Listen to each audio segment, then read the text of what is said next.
아멘. 기도하시겠습니다.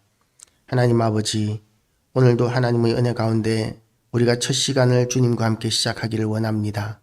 우리의 심령 가운데 오늘도 오시고 우리의 심령 가운데 좌정하셔서 우리의 삶을 주관하시고 인도하시고 우리의 모든 생각이나 입술의 모든 말이나 우리의 모든 행동들이 온전히 하나님의 뜻에 합당한 날 되게 하여 주시기를 원합니다. 하나님의 영광의 광채가 우리 모든 교회와 성도들을 덮으심으로 인하여 우리가 아무 말을 하지 않더라도 사람들이 우리를 보고 하나님을 만나는 역사가 있게 하여 주시옵시고, 하나님 이 땅에 다시 한 번 더 부흥의 역사가 있을 수 있도록 하나님 이 땅을 다시 한 번 더 거룩하게 하여 주시옵소서. 예수의 피를 이 땅에 뿌리고 바르고 덮사오니 이 땅의 모든 어둠의 영들, 악한 영들이 진멸되고 소멸되며 하나님 아버지, 이 땅에 다시 한 번 더 부흥이 일어나서 교회들마다 빈자리가 채워지고 지금까지보다 더 큰 일들을 교회들이 감당할 수 있고 성도들이 또한 감당하게 하여 주시옵소서. 연약한 가운데 있는 성도들을 하나님께서 일일이 신방하여 주시옵시고 그들에게 은혜 더하여 주시기를 원합니다. 하나님 아버지, 간절히 또한 원하옵기는 주님께서 우리 교회에 붙이기를 원하시는 모든 심령들을 오늘도 강권하셔서 또한 재촉하셔서 속히 이 자리를 채우게 하여 주시옵시고 하나님의 영광을 드러내시기를 원합니다. 오늘도 온전히 하나님께 찬양과 경배와 영광을 돌려드리오며 예수 그리스도 이름으로 기도드리옵나이다. 아멘. 오늘 우리가 받을 말씀은 부자 청년에 대한 이야기입니다. 재물이 많은 사람. 우리가 재물은 그 시대에는 지금도 그렇게 생각하는 경우가 많죠. 재물이 힘이다. 돈이 힘이다. 돈이 있으면 못할 것이 없다. 돈이 있어도 못한다는 것은 돈이 부족하기 때문이다. 이렇게 이야기하는 사람들이 있습니다. 돈만 많으면 뭐든지 다 할 수 있다 라고 생각하는 시대인데, 그런데 이 예수님 당시의 시대는 어떤 시대냐 하면 이 돈을 하나님께서 기뻐하시는 사람들에게 주시는 것이다. 그렇게 여기는 것이죠. 하나님께서 축복하시면 부자가 된다. 형통해지고 지위가 높아지고 권세를 누리게 되고 영화를 누리게 된다. 이렇게 생각하던 시대였었습니다. 그렇지만 그것은 성경적이라고 보기 어렵습니다. 왜냐하면 하나님께서는 이 돈 말고도 얼마든지 우리에게 풍성함과 풍족함을 우리에게 허락하실 수 있기 때문입니다. 오늘 이 부자 청년에 대한 이야기를 통해서 하나님께서 또한 경제관에 대해서 우리에게 생각하게 하는 것은 뭐냐 하면 토지에 대한 생각입니다. 하나님께서는 땅을 하나님의 것이라고 말씀하셨습니다. 그리고 그 땅은 함부로 사고 팔고 하지 못하게 하셨고, 정말 너무나 어렵고 궁핍한 상황이 되어서 땅을 팔게 되면 그러면 이제 안식년이 될 때에 그 땅을 돌려주라고까지 그렇게 규칙을 정해 놓으셨습니다. 그래서 어떤 사람도 다른 사람들의 노예가 되지 않고 어떤 사람도 물질로 말미암아서 다른 사람들 위해 군림하지 못하도록 그런 질서를 만들어 놓으신 것이죠. 그런데도 불구하고 사람들은 많은 땅을 가지고 많은 재물을 가지게 되는 것이 하나님의 축복 때문이다. 결코 우리의 탐욕 때문이 아니다 라고 생각을 하는 것이죠. 그러니까 이 부자 청년의 사건에 대하여 제자들이 당황해하는 것은 마땅한 일입니다. 부자 청년이 와서 이렇게 이야기합니다. 내가 무엇을 하여야 영생을 얻으리까?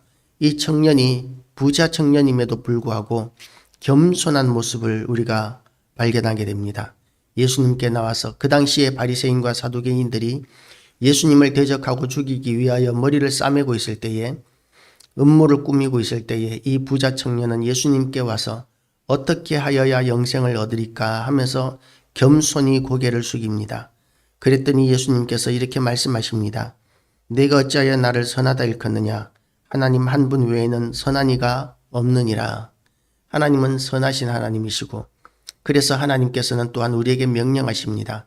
내가 거룩하니 너희도 거룩하라. 하나님이 거룩의 표준이시고 선함의 표준이시기 때문에 우리는 아무도 하나님 앞에서 나는 선한 사람이다 라고 이야기할 수 없습니다. 그런데 예수님은 어떤 분이십니까? 하나님의 아들이시기 때문에 예수님은 선한 분이십니다. 그래서 이 부자 청년이 예수님께 대하여 선한 선생님이여 라고 이렇게 이야기하는 것은 전혀 틀린 말이 아닙니다. 그럼에도 불구하고 예수님께서 내가 어찌하여 나를 선하다고 하느냐 라고 이렇게 말씀하시는 것은 진정 그것이 믿음에서 나오는 말이라고 여기지 않았기 때문이었을 것입니다. 정말 예수님이 메시아이시고 그리스도이시고 성자 하나님이신 줄을 알고 하는 이야기인지 모르고 하는 이야기인지를 하나님 예수님께서는 꿰뚫어 보시고 진정한 믿음이 아닌 입에 발린 말 정도는 그야말로 접대용 멘트라고 이야기하죠. 접대용 멘트에 대해서는 예수님께서 그렇게 속지 않으신다는 것이죠. 우리 하나님도 마찬가지십니다. 우리가 하나님 앞에 입술로 아무리 서원을 하고 아무리 아름다운 말을 한다 할지라도 우리 내면 깊숙이를 보시는 하나님께서는 결코 속지 않으십니다. 우리를 다림줄로 달아보시는 하나님이십니다. 그래서 누구보다도 우리의 가치와 우리의 생각과 우리의 형편을 하나님께서는 다 아십니다. 그래서 하나님 앞에서 우리는 겸손한 것 말고는 내세울 것이 없습니다.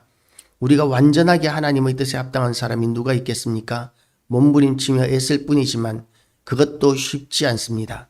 정말 우리가 몸부림치며 애쓰는 가운데서도 무엇보다도 먼저 우선순위를 가져야 할 것이 있습니다. 우리가 세상에서 돈을 많이 버는 것도 좋고 높은 자리에 올라가는 것도 다 좋지만 그렇지만 우선순위는 하나님이셔야 합니다. 예수님께서도 먼저 그의 나라와 그의 의를 구하라고 이렇게 말씀하셨는데 그런데 이 우선순위를 지키기가 쉽지 않습니다. 왜냐하면 우선순위보다도 좋은 것이 많다고 생각하기 때문입니다. 이 부자 청년에게 있어서 물질은 그야말로 하나님의 축복, 하나님께서 나를 사랑하시기 때문에 나에게 주신 것이다 라고 생각하는 부분이 있었던 것이죠. 제자들도 그렇게 생각하는 것입니다. 예수님께서 그를 보시고 사랑하사 이르시되 내가 아직도 한 가지 부족한 것이 있으니 가서 내게 있는 것을 다 팔아 가난한 자들에게 주라. 그리하면 하늘에서 보화가 내게 있으리라. 그리고 와서 나를 따르라 하시니 이 부자 청년이 어떤 방법으로 부자가 되었는지는 모르겠습니다. 그런데 부자가 되었다는 것은 적어도 가난한 자들에게 가야 할 것을 더 많이 차지하고 있다라는 것을 의미합니다. 물론 자본주의 사회에서 많은 것을 소유한다고 해서 그것이 악은 아니지만 그렇지만 이 부자 청년의 재물을 모으는 데 있어서는 아마도 합당하지 않은 부분들이 있었던 것 같습니다. 그렇기 때문에 예수님께서 가서 내 재산을 다 팔아 가난한 자들에게 나누어 주라고 말씀하셨던 것 같습니다. 정당하게 정말 건강하게 하나님의 말씀을 지키면서 부자가 되기는 쉽지가 않습니다. 그 당시에 부자가 되는 방법은 세리가 되는 방법이나 또는 고리대금업자가 되는 방법이나 탐관오리가 되는 방법들이 있었을 것입니다. 세리가 되면 그러면 이 로마에 바쳐야 하는 재물보다도 더 많은 세금을 백성들에게 부과해서 로마에는 바쳐야 할 분량만 바치고 나머지는 자기가 착복하여서 부자가 되는 방법이 있었을 것입니다. 그리고 또 관리가 되어서 탐관오리가 되면 백성들에게서 더 많은 것들을 갈취할 수도 있었을 것입니다. 제사장 같은 경우에도 그와 같이 제사라는 명분을 이용해서 얼마나 많은 갈취를 하고 부정축제를 했는지 모릅니다. 그러는 부자가 될 수 있는 많지 않은 그런 방법들이 있던 시대였기 때문에 부정한 방법 말고는 사실은 부자가 되는 길이 그렇게 많지 않았던 시기였기 때문에 이 부자 청년에게 있어서 부자가 된 것은 우리가 정당한 부였다고 이야기하기는 생각하기는 어렵습니다. 그래서 이 부자 청년이 이제 예수님께 어떻게 하여야 영생을 얻으리까 그렇게 예수님께 물었을 때 예수님께서는 네 재물을 다 팔아서 가난한 자들에게 나누어 주고 너는 와서 나를 따르라 하고 이렇게 말씀하실 때에 이 부자 청년에게는 합당한 말이었지만 그러나 그 당시 사람들의 생각에는 부자가 되는 것이 하나님의 축복이고 나를 사랑하시기 때문에 부자가 된 것인데 그걸 내려놓는다는 것은 생각하기 어려웠던 것이죠. 그래서 이 예수님께서 그렇게 말씀하셨을 때에 그 사람은 재물이 많은 고로 이 말씀으로 인하여 슬픈 기색을 띠고 근심하며 가니라고 이렇게 떠나가게 될 때에 예수께서 둘러보시고 제자들에게 이르시되 재물이 있는 자는 하나님의 나라에 들어가기가 심히 어렵도다. 이렇게 말씀하시니까 제자들은 충격을 받습니다. 제자들이 그 말씀에 놀라는지라 예수께서 다시 대답하여 이르시되 얘들아 하나님의 나라에 들어가기가 얼마나 어려운지 낙타가 바늘귀로 나가는 것이 부자가 하나님의 나라에 들어가는 것보다 쉬우니라 하시니 이 부자의 개념이 일단 의로운 자라는 그런 개념을 가지고 있었고 옳은 자라 선한 자라는 개념을 가지고 있던 시대였기 때문에 그래서 이 부자 청년이 구원을 받지 못한다면 가난한 사람들 하나님께서 사랑하시지 않는 그래서 가난한 선하지 못한 사람들 그런 사람들은 어떻게 천국에 갈 것인가 하는 그런 문제에 제자들은 부딪히게 된 것이죠. 그러니까 제자들이 매우 놀라서로 말하되 그런즉 누가 구원을 얻을 수 있는가? 아무도 구원을 얻을 사람이 없지 않는가? 부자들마저도 천국을 못 간다면 가난한 사람들이 어떻게 천국에 갈 수 있을까? 그렇게 생각했기 때문에 서로 놀라서 말하게 되는 것입니다. 그런데 예수님께서 그들을 보시며 이르시되 사람으로서는 할 수 없으되 하나님으로는 그렇지 아니하니 하나님으로서는 다 하실 수 있느니라. 하나님의 은혜만으로 구원을 얻는 것이지 사람의 생각이나 판단이나 형편이 구원을 결정하는 것이 아니다는 것이죠. 우리의 형편을 가지고는 아무도 구원을 얻지 못합니다. 부자도 구원을 얻지 못하고 가난한 자도 구원을 얻지 못하고 권세 있는 자도 구원을 얻지 못하고 억울한 사람도 구원을 얻지 못합니다. 그렇지만 구원을 얻을 수 있는 유일한 방법이 있는데 그것은 바로 하나님의 방법, 바로 예수 그리스도를 믿음으로 말미암아 우리는 구원을 얻게 됩니다. 그렇게 구원을 얻은 사람들은 어떤 반응을 보입니까? 그야말로 삶의 우선순위가 완전히 바뀌게 되는 것이죠. 예수님께서 말씀하신 것과 같이 먼저 그의 나라와 그의 의를 구하는 그런 선택을 할 수 있게 됩니다. 우리의 우선순위는 어떻습니까? 하나님의 나라와 그 의가 우선순위입니까? 아니면 나의 형편이 우선순위입니까? 우리가 갖추어야 할 것, 우리가 챙겨야 할 것이 참으로 많은 시대입니다. 그야말로 노후에 이렇게 가진 것이 없어서 어렵고 힘든 삶을 살아가시는 분들을 보면 그러면 늙은 노후 대책을 열심히 세워야 되겠다. 이 생각을 안 할 수가 없습니다. 노후 대책을 세워야 합니다. 그래서 젊은 사람들에게 자녀들에게 부담이 되지 말아야 합니다. 그럼에도 불구하고 그것 때문에 우리가 우선순위가 바뀌어서는 안 된다는 것이죠. 하나님의 나라와 그 의가 우선입니다. 그리고 하나님께서 혹시 나를 가난하게 하실지라도 그것을 우리가 용납하고 받아들일 수 있는 그것이 바로 우리의 모습이어야 한다는 것이죠. 베드로가 여짜와 이르되 보소서 우리가 모든 것을 버리고 주를 따랐나이다. 제자들은 예수님께 선택받은 제자들의 특징이 뭐냐면 다 버리고 예수님을 따랐다는 것이죠. 부모나 형제나 전토나 배나 그물이나 이런 것들을 다 내려놓고 그냥 예수님을 따랐습니다. 그랬기 때문에 그들은 가진 것이 별로 없었겠죠. 그래서 예수님 앞에 이렇게 이야기할 수 있습니다. 우리가 모든 것을 버리고 주를 따랐나이다. 예수님을 따랐더니 가난해져 버렸습니다. 제자들의 입장에서는 가난해져 버린 것이죠. 그런데 예수님께서 이르시되 내가 진실로 너희에게 이르노니 나와 복음을 위하여 집이나 형제나 자매나 어머니나 아버지나 자식이나 전토를 벌인 자는 현세에 있어 집과 형제와 자매와 어머니와 자식과 전토를 100배나 받되 박해를 겸하여 받고 내세에 영생을 받지 못할 자가 없느니라. 우리가 어떻게 100배를 받겠습니까? 우리가 헌금을 이번 주에 10,000원을 하나님 앞에 헌금을 드리면 한 주간 동안 하나님께서 100만 원 벌게 해 주실까요? 물론 그런 경우가 없지는 않겠지만 아마 100에 하나 만에 하나 정도밖에는 안 될 것입니다. 그런 사람들 흔치 않을 것입니다. 거의 대부분 일반적으로는 드린 것은 드린 것이고 우리의 삶은 조금도 변하지 않을 것입니다. 그런데 하나님께서 예수님께서 이렇게 말씀하시는 것은 무엇입니까? 교회가 우리의 형제요 자매요 어머니요 전토라는 것이죠. 그래서 우리가 하나님을 믿고 교회 안으로 들어와서 교회를 힘있게 세워나갈 때에 그 교회로 말미암아서 이 교회가 다 우리의 것이 되기 때문에 100배로 받는 것입니다.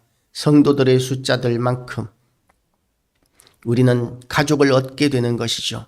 교회가 힘있게 일어서는 만큼 우리는 소유가 많아지는 것이라고 여길 수 있습니다. 물론 우리가 마음대로 쓸 수는 없는 것입니다. 담임 목사라 할지라도 교회의 재산을 함부로 써서는 안 되죠. 그래서 우리가 교회의 이 모든 재산들은 하나님께서 우리에게 맡기신, 아니 우리의 삶 전체가 하나님께서 우리에게 맡기신 것이고, 그래서 우리는 청직이다, 관리자일 뿐이다라는 생각으로 살아야 하지만, 어쨌든 우리가 하나님 나라의 그 형제 자매들의 회중에 들어가는 것, 이것이 얼마나 기쁘고 감사한 일인지를 알아야 합니다. 얼마나 귀한 일인 줄을 우리는 알아야 합니다. 그리고 거기에 대하여 우리가 기뻐하고 감사할 수 있어야 합니다.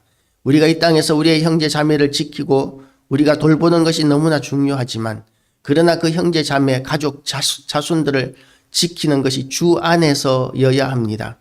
주 안에서 더 확대된 그리스도 안에서의 우리의 가족들을 가지게 됨으로 인하여 우리가 하나님 나라를 확장하는 사명을 더욱더 잘 감당하는 자가 되어야 합니다.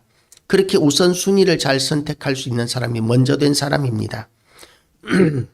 예수께서 이르시되 내가 진실로 너희에게 이르노니 나와 복음을 위하여 집이나 형제나 자매나 어머니나 아버지나 자식이나 전투를 벌인 자는 현세에 있어 집과 형제와 자매와 어머니와 자식과 전투를 100배나 받되 박해를 겸하여 받고 내세에 영생을 받지 못할 자가 없느니라. 그러나 먼저 된 자로서 나중되고 나중된 자로서 먼저 될 자가 많으니라. 우리가 먼저 된 자가 되기를 위하여 선한 믿음의 선한 경쟁을 하는, 믿음의 선한 달리기를 하는 그런 귀한 교회와 성도 다 되시기를 주님의 이름으로 축복합니다. 기도하시겠습니다. 하나님 아버지, 먼저 된 자로서 나중된 자가 많고 나중된 자로서 먼저 된 자가 많으리라고 예수님께서 말씀하셨습니다.